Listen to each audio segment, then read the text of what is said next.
Yo mga Pops Idol, nakuha na nga natin yung dapat nating kunin. Dumating na yung agad yung tao na mausap natin. O, paano? Ang dami na tayo pa uwi. Doon ko na napapakita sa inyo mamaya pag uwi. Let's go!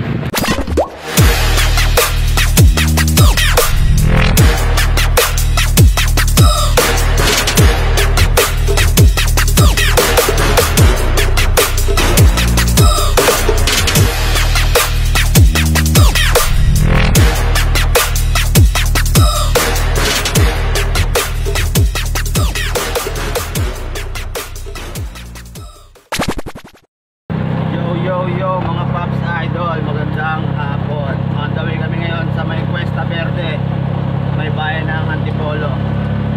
May kukunin lang tayong kagamitan para kay Isuzu ulit, mga Pops Idol.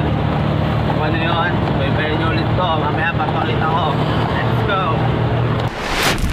So, dito na tayo sa Triangle Mall, mga Pops Idol. Malapit na tayo sa Cuesta Verde at makukuha na natin ang ating kukunin. Gamit na tayo sa Licos Park. May tatawid. Paano mamaya ulit mga Pops Idol, update ko kayo. Maganda namin sa Cuesta Verde. Let's go. Yo, dito tayo sa tapat ng Cuesta Verde mga Pops Idol. Chinat na natin yung kausap nating tao para ihatid na rito yung kukunin nating gamit para kay Isuzu. Ito na yung Cuesta Verde mga Pops Idol.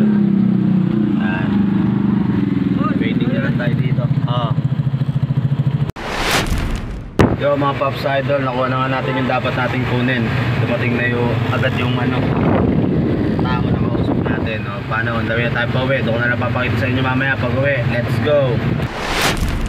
At yun mga Pops Idol, ito nga ang binili natin.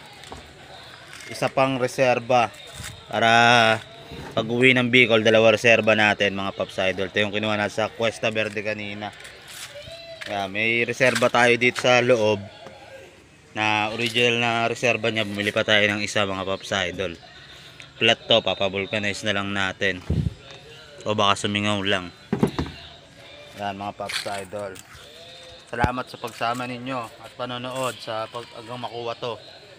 Sunod na video na lang ulit mga Pops Idol. Thank you, bye bye. Tara sumama ka na dito sa aming biyahe. Tara sumama ka na dito sa aming biyahe. Tara sumama ka na dito sa aming biyahe. Tara sumama ka na dito sa aming biyahe.